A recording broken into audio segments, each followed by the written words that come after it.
আমাদের ছবির জগতে, ফিল্মে, এখানে যে কজন মানুষ ছিলেন অভিনেতা এবং মানুষ হিসেবে, তাদের মধ্যে উনি অন্যতম। এবং চমৎকার মানসিকতার মানুষ এবং দারুণ সুন্দর কথা বলতেন। এবং অভিনেতা যে, সেটা দেখলেই বোঝা যেত। তার বোধের মধ্যে, তার চালচলনে, তার চিন্তায় একটু অন্যরকম একটা ধারা ছিল।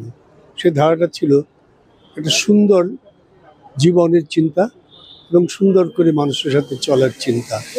এবং তার যে অভিনয়ের জায়গাটি, সেটা উনি অসম্ভব যত্নের সাথে করে গেছেন। মানুষের তো কাজ থাকে একটা না একটা, ওনার কাজটা উনি একদম সঠিকভাবে, সুন্দরভাবে, সুচিন্তিতভাবে করে গেছেন। আমরা ভারাক্রান্ত, আমাদের খারাপ লাগে, কিন্তু জীবনের ধারায় কিছু করার নেই। কিন্তু তার কাজগুলো যেন আমরা ভুলে না যাই, এটা হলো বড় কাজ।